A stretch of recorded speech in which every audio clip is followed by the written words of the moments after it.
औज़ुबिल्लाहिमिनश्शैतानिर्रजीम बिस्मिल्लाहिर्रहमानिर्रहीम। अस्सलाम वालेकुम स्टूडेंट्स, उम्मीद कर रहा हूँ आप सब लोग खैरियत से होंगे।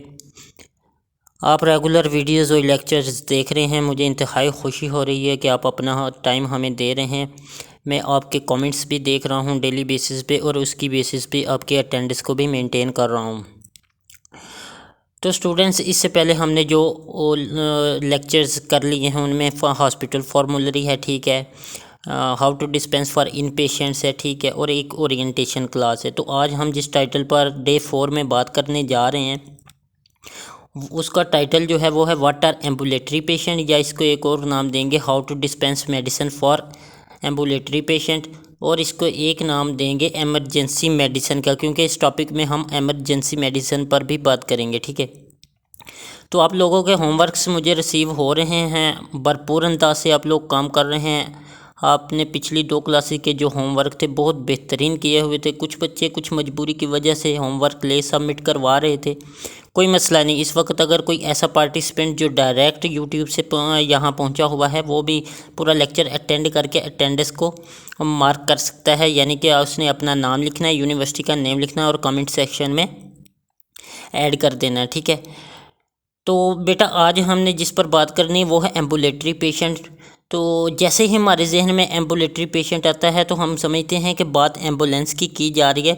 थोड़ी सी मिक्सअप है, इसको हम क्लियर करते हैं। मेरे साथ मेडिकल के स्टूडेंट्स भी हैं, अंडर ग्रेजुएट एमबीबीएस भी हैं, फार्मेसी के अंडर ग्रेजुएट्स भी हैं, नर्सिंग के अंडर ग्रेजुएट्स भी हैं और ग्रेजुएट्स भी हैं। तो पूरा लेक्चर जो है हमने पूरे इंटर्नशिप को इस अंदाज से, इस हिसाब से डिज़ाइन किया हुआ है कि हर स्टूडेंट्स को, हर बच्चे मेरे को इजीली बातें जो हैं वो समझ में आ जाएं, ठीक है मेरे बेटा। तो हम कहते हैं कि सर एम्बुलेटरी पेशेंट को डिफ़ाइन किया गया है डिक्शनरी में, वो कैसे है, those are able to walk about and not bed ridden, यानी कि बेड पर नहीं हैं, चल सकते हैं। ऐसे पेशेंट को नाम दिया है एम्बुलेटरी पेशेंट का, जो मूव कर सकता है, जिन्हें हम आउट पेशेंट के नाम से भी जानते हैं। देखिए बेटा, हमारे सारे जो लेक्चर्स हैं, तमाम लेक्चर्स जो हैं वो कोरिलेट कर रहे हैं एक दूसरे से, ठीक है। तो अगर आप में से जो डायरेक्ट इस लेक्चर्स को सुन रहा है तो उससे गुजारिश है कि वो हमारे पिछले लेक्चर्स हैं जो उनको भी लाजमी देखें, ठीक है।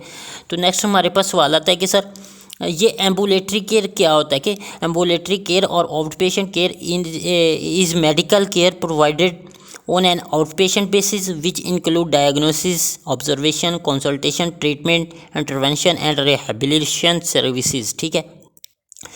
This care can include advanced medical technology and procedures even when provided outside of hospitals. Suppose कीजिए अगर कोई शख्स आपके पास बाहर मौजूद है, हॉस्पिटल की टेरिटरी से क्लिनिक में आता है, ठीक है, तो वो एम्बुलेटरी पेशेंट है। आप उसकी डायग्नोसिस कर सकते हैं, उसका ट्रीटमेंट कर सकते हैं, आप उसे ऑब्ज़र्व कर सकते हैं, आप उसे कंसल्ट कर सकते हैं, ठीक है। तो नेक्स्ट आता है एम्बुलेटरी पेशेंट कौन है।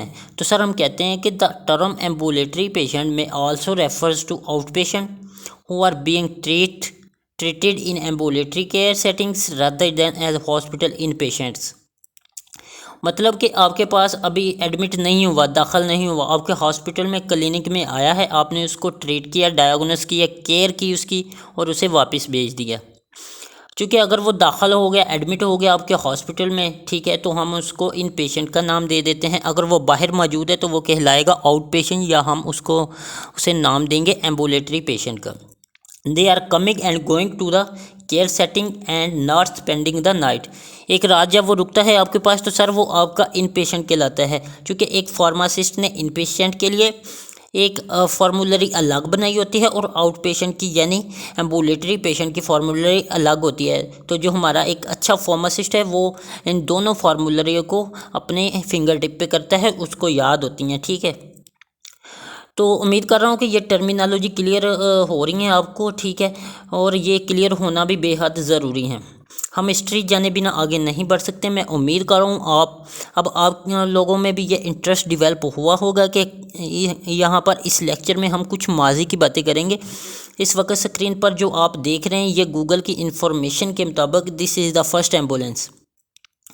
ये पहली एम्बुलेंस है जिसमें पेशेंट को लटा कर ले जाया जा रहा है। कुछ सर्चिज़ में इस तरह की एम्बुलेंस भी मिलती हैं जिन्हें आगे आपके पास जिनके आगे एक कार्ड मौजूद होता है। इस कार्ड में एक पेशेंट मौजूद है और इसको आप अपने हॉस्पिटल या किसी ट्रीटिंग एरिया की तरफ ले जा रहे होते हैं इसमें लटा कर। ठीक है बेटा, क्योंकि जो लफ्ज़ एम्बुलेंस है एम्बुलेटरी, इसका मतलब है एक जगह से दूसरी जगह पहुंचाने के लिए किसी चीज़ का इस्तेमाल करना। ठीक है, आइए हम एम्बुलेंस की हिस्ट्री पर जाते हैं कि सर ये कब हमारे पास आई थी। The history of ambulance begins in ancient times with the use of carts to transport incurable patient by force. यानी कि फोर्स की मदद से किसी कार्ड्स को हमने लेके जाना होता था किस जगह पर, किसी क्योरेबल जहाँ पे ट्रीटिंग एरिया मौजूद था, हॉस्पिटल मौजूद था। ठीक है, उस तक ले जाया जाता था। हम बाज़ औक़ात उसमें एनिमल्स भी यूज़ करते थे। ठीक है, तो ambulances were first use for emergency transport in 1487 by the Spanish and civilian variants were put into operation during the 1830। अभी क्या चल रहा है सर? 22। ठीक है, हम बात कर रहे हैं 1487 की। मैं ज़रूर अपने बच्चों को कहता है कि हमें उस वक्त को भी देखना चाहिए जब हमारे एंसेस्टर उस वक्त क्या कर रहे थे। हम शायद ये बादशाही की बात कर रहे थे। मेरा दिल करता है जब मैं किसी भी एंशियंट प्लेस पर जाता हूँ, बादशाही मस्जिद जाता हूँ, शाही किला जाता हूँ, तो मैं देखता हूँ कि वो किला उस दौर में बनाया गया था जिस दौर में ऑक्सफोर्ड यूनिवर्सिटी की बुनियाद रखी गई थी। उस वक्त वह एक छोटा सा कमरा था और ये एक बहुत बड़ा किला मौजूद था। आज ऑक्सफोर्ड को हम सब जानते हैं और शाही किला जो हम सब विज़िट करने जाते हैं। तो देखिए बेटा, आइडियालॉजी का कितना डिफरेंस है उस वक्त के लोगों में। ऐसे ही वो लीड नहीं करते थे। अगर आज हम कहते हैं कि उनके पास सब कुछ मौजूद है, अफसोस की बात यह है कि हमारी पाकिस्तान की स्टडी को देखें तो हमारी इस्लामियत की किताबें भी जो है वो बाहर से आ रही हैं। ठीक है, इसका मतलब है कि हमारी हिस्ट्री थी, वो लोग हमें बता रहे हैं। और फार्मेसी में भी कुछ ऐसा ही हो चुका है। आगाज़ हमने ही किया था। वो अली सीना was the father of medicine, लेकिन अब क्या हुआ, आहिस्ता आहिस्ता तब्दील होते जा रहे हैं। हमने उस हिस्ट्री को पढ़कर हमें मोटिवेट होने की ज़रूरत है और याद रखना है, ताकि जब बात करें किसी के सामने तो आपकी बात में वज़न हो। याद रहे बेटा, साइंटिफिक बात में शोर नहीं होता, वज़न होता है, और वज़न आता है नॉलेज रखने से। ठीक है बेटा, by the Spanish and civilian variants were put into operation during the 1830। तो जैसे जैसे वक्त गुजरता गया हम भी आगे बढ़ते गए। ठीक है, अब आप कहेंगे कि सर इन्वेंटर कौन था। तो मैंने बहुत कोशिश की इनकी पिक्चर ढूंढने की, लेकिन मैं शायद अथेंटिक नहीं था, इसलिए मैं शेयर नहीं कर पा रहा आपके सामने। तो this is a model for treating the wounded that was largely developed by a French surgeon during the Napoleon war. ठीक है, तो अगर मैं पीछे वर्ल्ड वार की तरफ जाऊं तो दिस वाज नेपोलियन वार। ठीक है, अगर आप पढ़ते हैं हिस्ट्री तो ज़रूर देखिएगा। इसमें इस वक्त एक सर्जन था, फ्रेंच सर्जन था। उस वक्त पहली मर्तबा उसने वर्ड एम्बुलेंस इस्तेमाल किया और ट्रीट करने की कोशिश की थी, और पेशेंट को एक जगह से दूसरे जगह ले जाने की भी उसी ने ही कोशिश की थी। ठीक है, he was born 250 years ago by टूडे Larrey, who fought in most of Napoleon campaign, believed in rapid treatment of the wounded and invented by first ambulance. ये चाहता था कि लोगों को फौरी से फौरी ठीक किया जाए, तो बेहतर यही लग रहा था कि लोगों को वहाँ से वहाँ तक पहुँचाया जाए जहाँ पर ट्रीटमेंट की जा रही है। तो बेटा नेक्स्ट जो है ना, इन्वेंटर जो हम कहते हैं ना, वो याद रह जाते हैं। आपको गूगल कीजिएगा इंसुलिन की हिस्ट्री को, आपको जानकर बड़ी खुशी होगी कि किस तरह पेशेंट्स मर रहे थे। कीटो एसिडोसिस था, मुंह से बू आ रही थी। ठीक है, कोने में रख दिया गया था कि कुछ देर बाद मर जाएंगे, हम उनको दफन कर देंगे। फिर क्या होता है कि 2 डॉक्टर्स आते हैं जो उनको इंसुलिन लगाना स्टार्ट कर देते हैं। उनकी डायबिटीज़ जो है वो ठीक होना स्टार्ट हो जाती है। ठीक है, तो बेटा ये हिस्ट्री जो है हमारी भरपूर चीज़ें इसमें मौजूद हैं और आपकी मोटिवेशन के लिए बहुत ज़रूरी है। फिर हम एक टर्म इस्तेमाल करते हैं, एम्बुलेटरी सर्जरी सेंटर। तो ये क्या है, हम इसको देख लेते हैं। It was first established in Phoenix, that is Arizona, in 1970 by 2 physicians who wanted to provide timely, convenient and comfortable surgical services to patients in their community, avoiding more impersonal venues like regular hospitals. अब तो हम देखते हैं कि पाकिस्तान में भी हमारे पास इतनी अच्छी एम्बुलेंसेस मौजूद हैं जिसमें एम्बुलेटरी केयर सर्विसेज मौजूद हैं, जिसमें ब्लड प्रेशर, एक्सरेज वगैरह की चीज़ें। अब तो एम्बुलेटरी स्टार्ट हो गया है, लेकिन आगाज़ याद रह जाता है। ये 1870 की बात है, ये कुछ ज़्यादा पुरानी बात नहीं है, 50-60 साल पुरानी बात है अगर हम इसको गौर से समझें। ठीक है बेटा, तो नेक्स्ट आता है हमारे पास, what is ambulatory drugs. Medical और surgical treatment that does not require an overnight stay in a medical facility. तो याद रहे ओवरनाइट स्टे हो गया तो इन पेशेंट हो जाएगा। इसका जो हमने इसके लिए जो हमने फार्मूलरी बनाई थी लेक्चर 2 में हॉस्पिटल फार्मूलरी में, तो वो कौन सी थी? वो इन पेशेंट फार्मूलरी थी, ठीक है। And from which the patient goes home out patient rather then in patient care, जिसके बाद वो वहाँ से वापस चला गया। अब सवाल आता है sir what is ambulatory medicine rotation. तो वो इस पर बात करते हैं। The ambulatory medicine rotation focuses on the delivering of developing skills needs to provide optimal primary health care patients often present to general internists with clinical problem related to other subspecialty domain. तो sir ambulatory medicine rotation पर जो शख्स मौजूद होता है, तो यहाँ पर हम उसके स्किल्स की बात कर रहे हैं कि वो कितना स्किलफुल होगा। आप में से मेडिकल डॉक्टर इस वक्त बच्चे मुझे सुन रहे हैं, फार्मासिस्ट बच्चे मुझे सुन रहे हैं, आप में से भी कोई जो है रोटेशन पर मौजूद हो सकता है। अगर आप रोटेशन पर मौजूद हैं तो बहुत मुमकिन है कि एम्बुलेटरी पेशेंट को आपको डील करना पड़े, ठीक है। आपको इसको डील करने के लिए थोड़ी देर बाद हम ना कुछ इमरजेंसी ड्रग्स वगैरह देखेंगे, तो वो आपके लिए बहुत ज़रूरी होंगी, ठीक है। तो उनको इंशाल्लाह थोड़ी देर बाद हम डिस्कस करते हैं। What is difference between ambulatory and out patient. तो वर्ड्स तो दो हैं ना बेटा, तो इनके मतलब के दरमियान में एक ग्रे लाइन मौजूद है जिससे इनका हम डिफरेंस हम बनाते हैं। As adjective the difference between outpatient and ambulatory is that outpatient is provided without requiring an overnight stay by the patient, ठीक है। Well ambulatory is of relating to or adapted to walking. तो बेटा जो out patient है ना, एक बहुत बड़ा जो है वाइड टर्म है। अगर किसी हॉस्पिटल में ओवरनाइट स्टे नहीं किया गया, इन पेशेंट को आप नाम देंगे आउट पेशेंट का, ठीक है। अगर एक पेशेंट चलती हुई हालत में आपके पास आया और दवा लेकर वापस चला गया, इसको आपने नाम दिया एम्बुलेटरी पेशेंट का। इसका मतलब यह है कि आउट पेशेंट कुछ वक्त के लिए आपके पास रुकता है। सपोज कीजिए आपके पास एक पेशेंट आता है, उसको ड्रिप लगी है। तो बेटा आपको पता है ड्रिप को एक और नाम भी देते हैं लाइंस का, यानी कि सेंट्रल लाइंस हो गई है, ठीक है, इंट्रावेनस लाइंस हो गई हैं, ठीक है। तो इनको भी हम डिस्कस करेंगे जब हम आईसीयू के इंस्ट्रूमेंट्स पढ़ेंगे ना, तो उनमें इनको भी हम डिस्कस करेंगे। तो मैं कहता हूँ कि एक पेशेंट है, उसको ड्रिप लगी हुई है, तो ड्रिप को आपको पता है 1.5 से 2 घंटे लग जाते हैं, ठीक है। तो इसके बाद वो पेशेंट जो है आपके पास से चला जाएगा। तो इसको हम बेटा नाम देंगे आउट पेशेंट का, ठीक है। और अगर एम्बुलेटरी पेशेंट की बात करें तो आपके पास एक पेशेंट आया, उसने क्या किया, करवाया, एक्सरे करवाया और चला गया, ठीक है। ब्लड प्रेशर चेक करवाया और चला गया, तो इसको हमने नाम दिया एम्बुलेटरी पेशेंट का, ठीक है। तो मैं उम्मीद कर रहा हूँ कि आपको ये सब बातें समझ में आ रही हैं और मज़े मज़े की बातें भी आपको पता चल रही होंगी। तो आगे हम बात करते हैं कि क्या रोल है हमारा सर इसमें। The main goal of ambulatory care is to diagnosis and treat a patient illness or injury as quickly as possible, यानी कि जितना जल्दी हो सकता है उसको हमने रिकवर करना है, ठीक है, क्योर करना है। This is done through the examining the patient, taking a medical testing history, ordering and test, ठीक है। तो कौन कौन से उसमें टेस्ट हो सकते हैं, एक्सरे हो सकता है, ब्लड मीटिंग के टेस्ट हो जाते हैं। तो ये तमाम के तमाम एम्बुलेटरी केयर में ही किया जाएगा, ठीक है बेटा। अब सवाल आता है कि sir what is ambulatory nurses.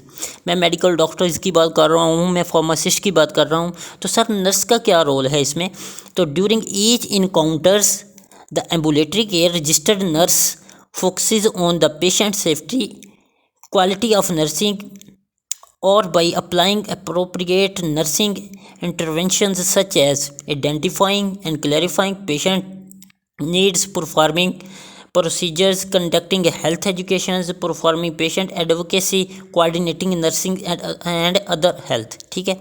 तो नर्सिस का बहुत अहम रोल है पेशेंट सेफ्टी में, मुख्तलिफ प्रोसीजर परफॉर्म करने में, डॉक्टर डायग्नोसिस करते हैं, फार्मासिस्ट दवा की बात करता है, ठीक है। और पैरामेडिकल स्टाफ है, इसका बहुत ज़्यादा रोल है जो एम्बुलेटरी सर्विस में अहम किरदार अदा करता है, ठीक है। फिर हम कहते हैं कि सर मेडिसिन को हम 3 कैटेगरीज में डिवाइड करते हैं। मेरी पूरी कोशिश रही कि मैं कंसोलिडेट करके स्लाइड्स को आपके सामने बनाऊँ ताकि वही इन्फॉर्मेशन आप तक पहुँचे जिनकी आपको अशद ज़रूरत है। मेडिसिन की 3 टाइप्स हैं। एक को हमने नाम देते हैं कि मेडिसिन प्रिस्क्रिप्शन ओनली मेडिसिन, ठीक है। तो एक को हम नाम देंगे फार्मेसी मेडिसिन का और एक को हम नाम देंगे जनरल सेल लिस्ट मेडिसिन। तो इनको आपने अपनी उंगलियों पर, 3 उंगलियों पर याद करना है। मैं रिपीट कर रहा हूँ, prescription only medicine, pharmacy medicine, general sale list medicine. ठीक है बेटा, इनको आपने हम याद रखना है। अब हम बात करते हैं इन मेडिसिन की कि ये क्या होती हैं। The act defines 3 categories of medicine. सबसे पहले बात करते हैं prescription only medicine, that is only available from a pharmacist if prescribe by an appropriate practitioner. ठीक है, तो फार्मेसी मेडिसिन कौन सी है? Available only from a pharmacist but without a prescription. कहते हैं ना कि ओवर द काउंटर मेडिसिन, तो वो भी हमें बगैर फार्मासिस्ट के आपको नहीं मिल सकते हैं। ठीक है बेटा, तो आगे बात करते हैं जनरल से list medicine which may be broad from a pharmacist. आप एक फार्मासिस्ट से ही उसे ले सकते हैं। ठीक है, तो आपने देखा इन तीनों कैटेगरी में फार्मासिस्ट का होना बहुत ज़रूरी था, लेकिन पहली कैटेगरी में आपके पास प्रिस्क्रिप्शन का होना भी लाजमी था। ठीक है, फिर सवाल आता है कि सर क्या एम्बुलेटरी मेडिसिन सेम है फैमिली मेडिसिन के सामने? जो हम फैमिली मेडिसिन वो है जो हम अक्सर अपने घरों में शेल्फ में रखते हैं। ठीक है, तो so it covers all of the general internal medicine and tends to emphasize in patient care. However, the section on ambulatory care patients is very relevant to the family medicine shelf। ठीक है, तो ज़ाहिर है आपके पास वो तमाम दवाएं उसमें भी शामिल होंगी जो आप आम हालत में अपने घर की शेल्फ में रखते हैं। तो आप कहते हैं कि ये दोनों टर्म हम सिमिलर कह सकते हैं।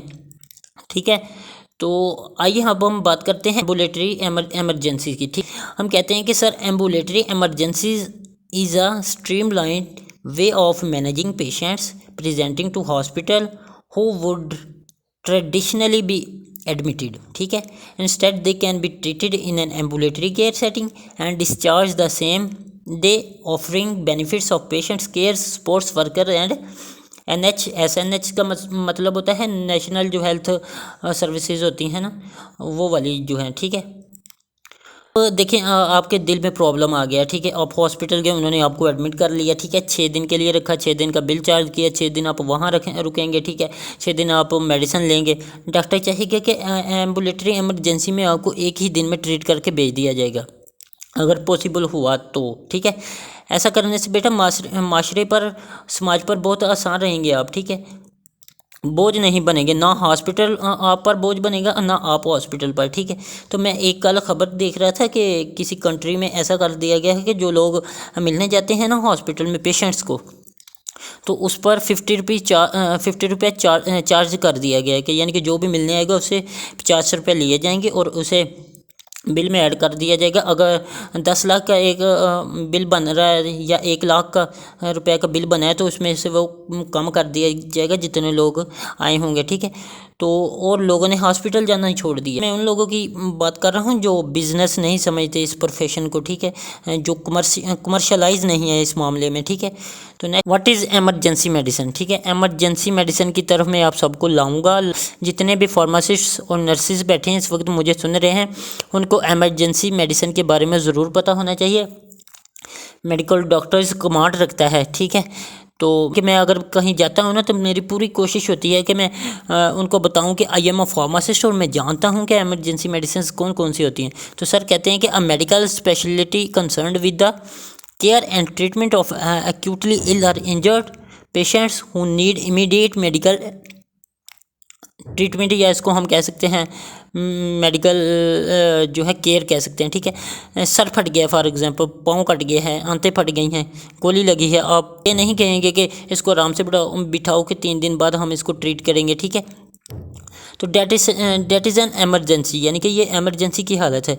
2 हार्ट अटैक आ गए, तीसरा किसी भी वक्त आ सकता है, आप चिल नहीं रह सकते, आपके अंदर खुद एमरजेंसी फीलिंग आनी चाहिए। ठीक है बेटा, तो फिर आता है सर जो ट्रॉमा है और एमरजेंसी मेडिसिन क्या ये सेम है?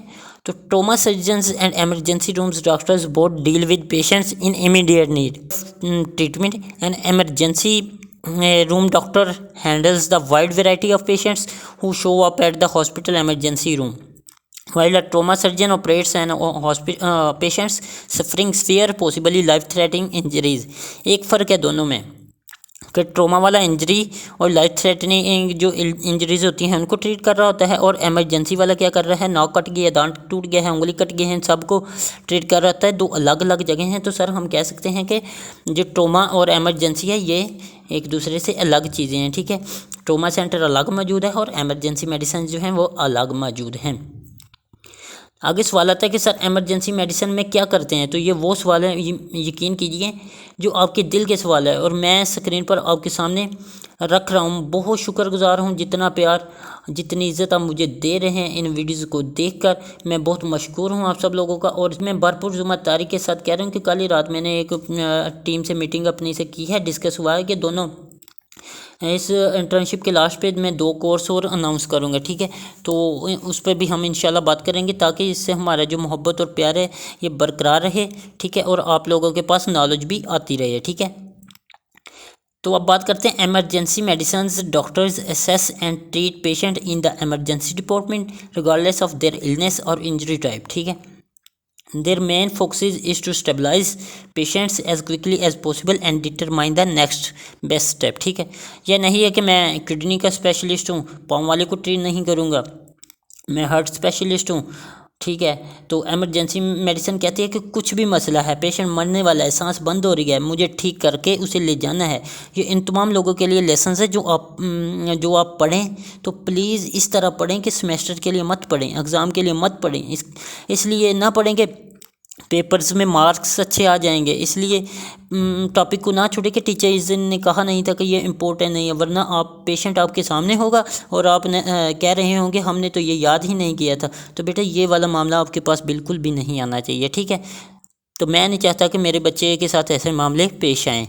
तो आइए बेटा नेक्स्ट एग्जांपल्स और कुछ एमरजेंसी मेडिसिन के मैं केसेस लेता हूँ आपके सामने। सपोज कीजिए कि कोई एसिस्टोलिक पेशेंट है या उसको सीवियर ब्रेडिकार्डिया रखता है, तो उसका पूरा मैंने एक ट्रीटमेंट जो है आपके सामने रख दिया है कि sir to provide the basic cardiac life support obtain, ठीक है।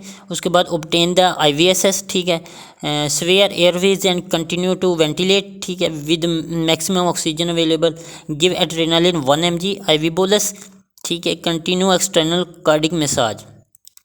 देखिए अगर फिर भी इस ट्रीटमेंट को देने के बाद कोई भी रिस्पॉन्स नहीं आ रहा तो फिर आप क्या करेंगे, give atropine 3 mg IV bolus, ठीक है, कंटिन्यूस एक्सटर्नल कार्डिक मसाज, ठीक है। अगर फिर भी कोई रिस्पॉन्स पेशेंट की तरफ से नहीं मिल रही तो आप क्या करेंगे, give adrenaline 5 mg IV bolus, ठीक है, कंटिन्यू एक्सटर्नल कार्डिक मसाज।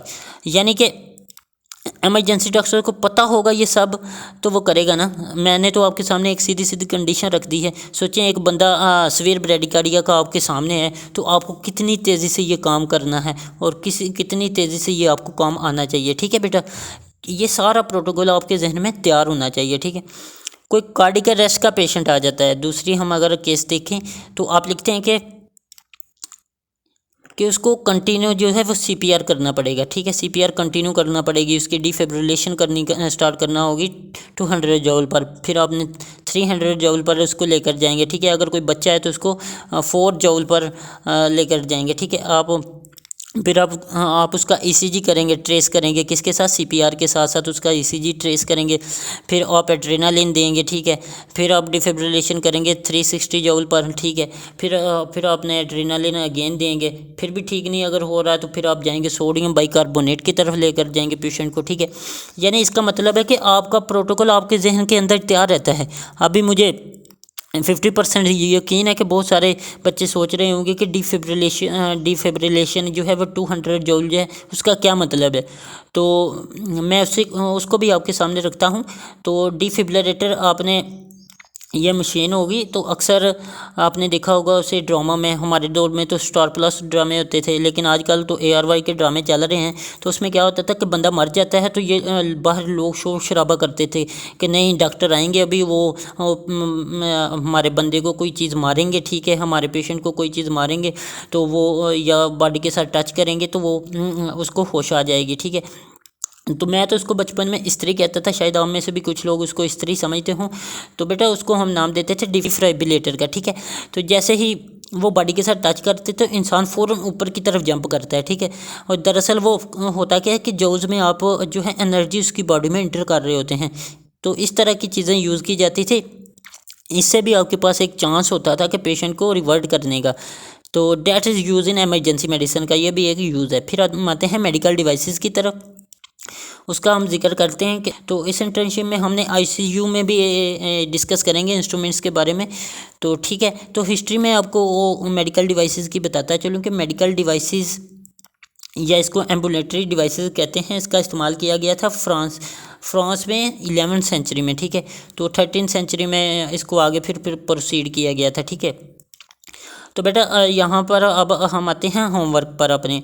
तो मुझे खुशी होती है, ना कोई मार्क्स है मेरे पास आपके, ना कोई ग्रेड्स हैं। ठीक है, तो जब आप लोग होमवर्क अपना सबमिट करवाते हैं तो हमें इंतहाई खुशी होती है, और मैं अपने घर वालों को भी दिखाता हूँ और वो उन लोगों को भी दिखाता हूँ कि जो लोग कहते हैं कि सर आप ऑनलाइन टीचिंग कैसे करते हैं, बच्चों को कैसे पढ़ाते हैं, ऑनलाइन तो बच्चे पढ़ते नहीं हैं, अपने लेक्चर्स ऑन करके सो जाते हैं, तो आप कैसे टीच करते हैं। तो जब आपके होमवर्क्स आते हैं, आपके फीडबैक्स आते हैं, तो मैं सब चीज़ें उन लोगों को दिखाता हूँ कि देखें बेटा, देखिए सर ये हैं मेरे बच्चे जो मेरे साथ तावन कर रहे हैं, शायद मैं उनको जानता भी नहीं हूँ, ना मैं उनसे कभी हमारी मुलाकात हुई है, तो लेकिन फिर भी ये बच्चे मेरी इतनी इज्जत करते हैं। ठीक है, तो ये देखिए उनके होमवर्क से मुझे बहुत खुशी होती है। ठीक है, तो बेटा आज का जो होमवर्क है ये मेरा कुछ ज़्यादा होमवर्क है, आपका होमवर्क कम है, तो इस मेरी पूरी ज़िम्मेदारी बनती है कि अगर आप इतनी मुझे इज़्ज़त देते हैं तो मैं होमवर्क भी आपको ऐसी क्लास का दूं कि आपको पढ़ने में भी मज़ा आए और आपके अंदर आप अपने अंदर डिफरेंस को भी फील करें।